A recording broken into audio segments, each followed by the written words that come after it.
A Jornada pela Vida do Gresg apresenta o podcast Triunfo Pessoal, com Guaraci Silveira, baseado no livro Triunfo Pessoal, psicografado por Divaldo Franco, pelo espírito Joana de Ângeles.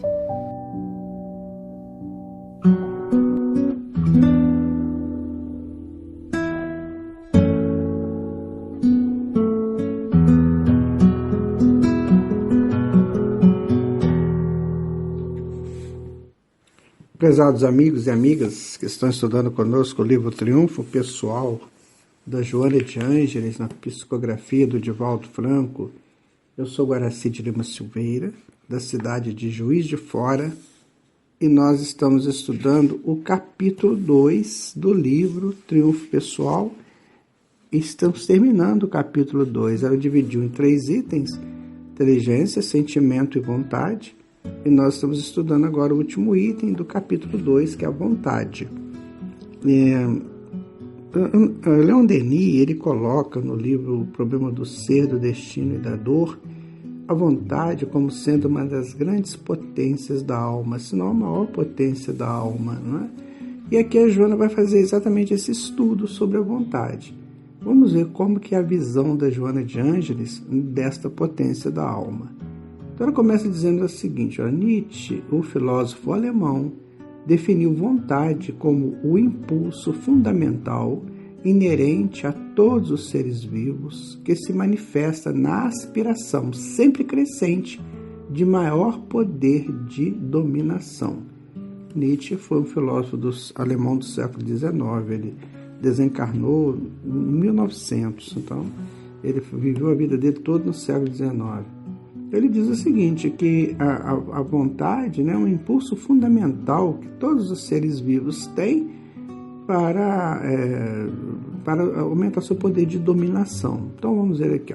Considerado esse poder de dominação como sendo algo que se expressa além do ego desejoso de sobrepor-se às demais criaturas, o sentido da definição apresenta-se corretamente. Isso porque a vontade é a faculdade de bem conduzir as aspirações, objetivando uma finalidade compensadora que resulte em paz íntima. Aqui ela faz a diferença. Então, esse poder de dominação, essa vontade de dominação que você está tendo, para que é? Para você sobrepor-se às demais pessoas? Ou para você buscar alguma coisa de bom para você? Sabe, quando nós começamos a entender essa coisa de fraternidade e de evolução, de imortalidade, as coisas começam a mudar. Então, antigamente eu queria tudo para mim, eu queria uma casa grande, uma casa bonita, eu queria carros, eu queria lanchas, eu queria iates, eu queria isso tudo, mesmo que eu não conseguisse, mas estava lá no meu campo de progressos. Agora eu fico pensando, isso aí também vai ser bom? Sabe? E qual é a minha vontade hoje? A minha vontade hoje seria qual? Se expressando de qual maneira? Eu vou impulsionar essa minha potência para quê? Então eu tenho vontade de. Então eu vou analisar essa vontade de, o que ela vai me trazer? Qual a compensação que ela vai me dar? Sabe? Essa compensação ela é puramente material, mundana, ou essa compensação é espiritual? Ela é comportamental, ela é funcional em termos de convívios. É isso que nós temos que buscar, o que nós queremos. Eu quero muito isso, eu desejo muito isso. Mas para que eu quero isso? Porque todo desejo vai nos levar a um prazer. Então, para que eu vou desejar isso? Que tipo de prazer que eu vou ter com isso? Aí eu começo a direcionar a minha vontade. Porque no momento em que eu tenho um desejo, eu vou trabalhar para que aquilo aconteça. Então, essa é a vontade. A minha vontade, a minha propulsão para que aquilo aconteça. Mas o que vai acontecer? Depois que eu adquirir isso, qual o prazer que eu vou ter? Às vezes eu penso assim, quer ver? Eu queria muito fazer uma viagem lá na Europa. Eu conheço um caso assim. Queria muito a Itália. Muito, porque é um país de grandes memórias, enfim. E a pessoa, então, faz aquela reserva, e trabalha e tal, ele está produzindo valores financeiros que vão dar para ele o prazer de ir lá na Itália. Então essa pessoa fez isso. Quando ela chega na Itália, ela me disse, olha, quanto mais eu olhava para aquelas coisas lá, mais eu tinha vontade de voltar para o Brasil. Aquilo foi me oprimindo, sabe? Provavelmente ela não analisou antes o que seria esse passeio. Às vezes a gente põe uma coisa na cabeça que quero aquilo, mas a gente não analisa as consequências que aquilo vão nos causar.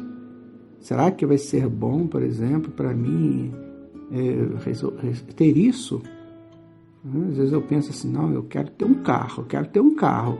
Mas olha, amigo, o carro tem despesas de mecânico, o carro tem despesas de IPVA, o carro tem despesas de revisões, tem despesas de combustível, o carro pode ter despesas com relação a multas, a pessoa meio não percebe direito as leis do trânsito. Então isso tudo eu tenho que pensar antes. Será que eu estou pronto para arcar com tudo isso?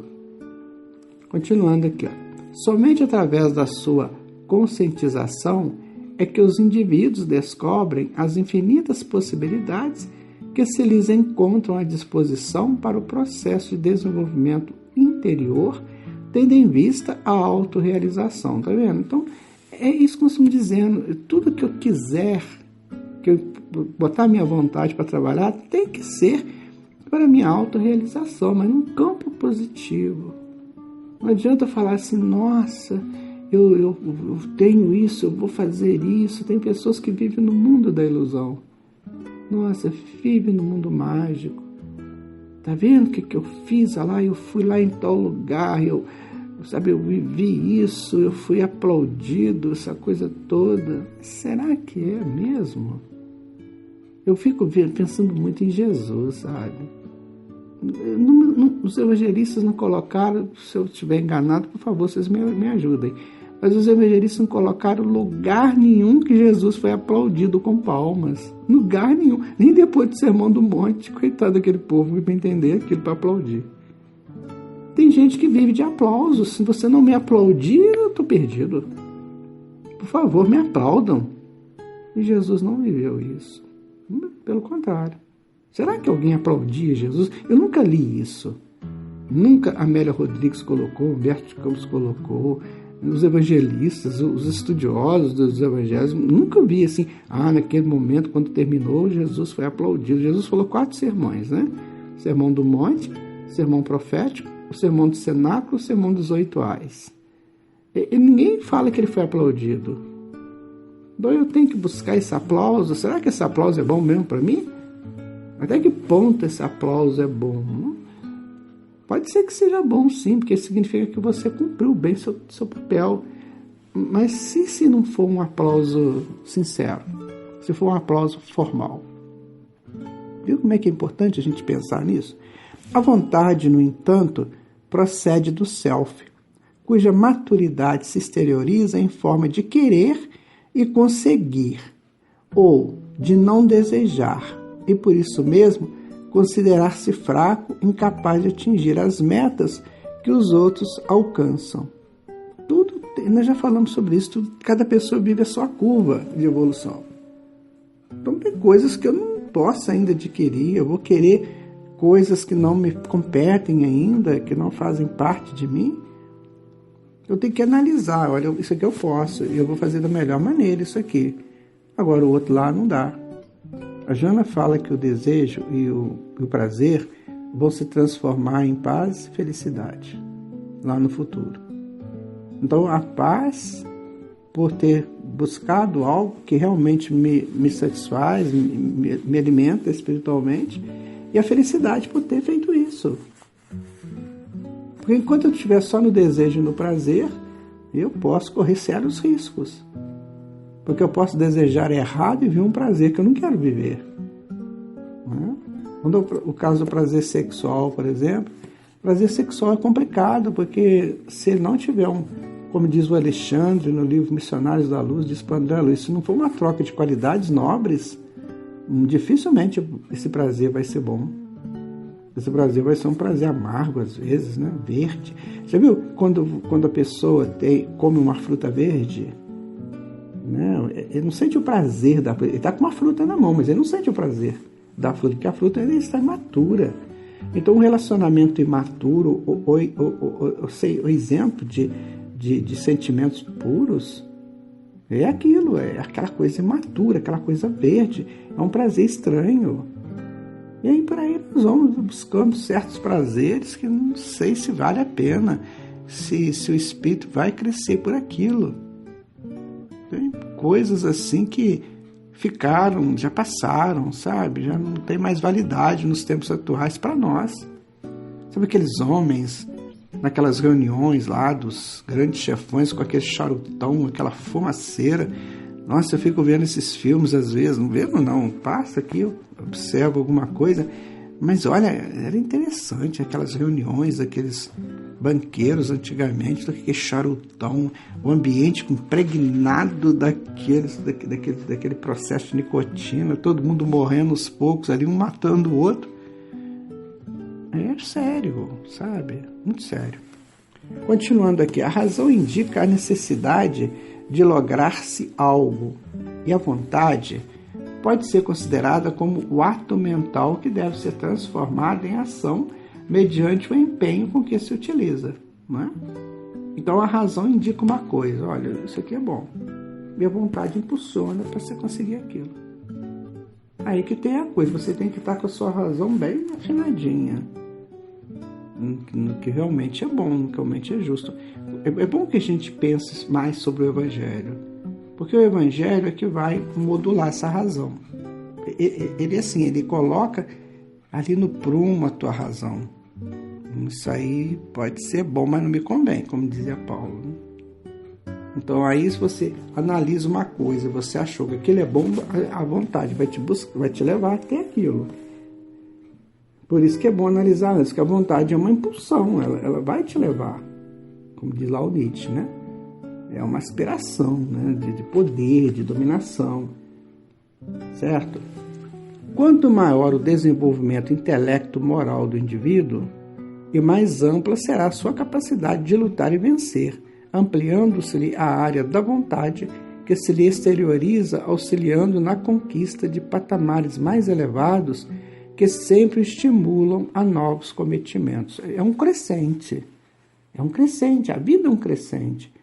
Por isso que temos que ter condição para saber como que eu vou nesse crescente. Quando eu começo a fazer uma coisa errada, eu vou fazendo coisa errada, eu vou fazendo, até chegar uma hora que eu falo, meu Deus, onde que eu estou?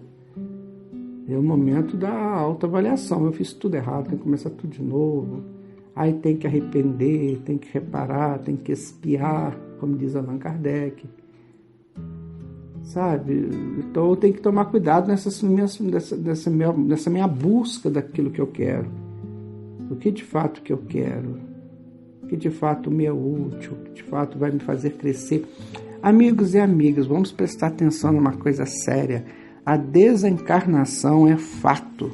Todos nós vamos passar por ela mais uma vez. E como nós vamos chegar no mundo espiritual? Você viveu uma vida buscando prazeres. E agora, como é que vai ser? Não, esta é a razão. O que eu estou fazendo com a minha encarnação? Qual que é o meu objetivo dentro da minha encarnação? O que eu quero agora? Qual a minha vontade agora? Vários fatores, no entanto, endógenos e exógenos, ou seja, de dentro e de fora, respondem pela ação da vontade. Em razão da imaturidade psicológica e dos transtornos de comportamento que experimente, o indivíduo sofre efeitos hormonais e de outros produzidos pelos neuropeptídeos, que desarticulam as substâncias responsáveis pela afetividade e induzem a estados de incapacidade emocional para decisões e atitudes que exijam força interior e desejo de vitória. Então, é isso. O indivíduo tem que estar pronto para as suas decisões, sabendo quais são as suas decisões. Respondem pelos desvios de conduta, pelas quedas sensacionais em compromisso de inércia ou cumplicidade nos desequilíbrios de variada denominação, terminando por ceifar a esperança e o esforço de quem lhes padece injunção algo penosa. Está vendo? Tudo tem uma consequência. É isso que nós temos. Quando existe a palavra assim, às vezes a pessoa diz assim, fulano é inconsequente. O fulano é inconsequente, porque ela não pensa na consequência dos seus atos. E ela vai fazendo seus atos e vai usando a vontade com aquilo. Chega uma hora que a coisa estoura, não é? Chega uma hora que a coisa não fica tão assim prazerosa como ela achava que era. Veja como é que é importante estudar tudo isso, amigos. Eu vou ficando por aqui e vamos continuar no estudo da vontade no nosso próximo encontro, que vai terminar esse estudo. E pedindo a você que você também estude, busque seus conhecimentos, busque seus mestres, seus livros, né? Os seus gurus, que todos nós no fundo temos um, e que Jesus te abençoe. Se você quiser dar a sua opinião, fique à vontade. Muita paz, fique com Deus.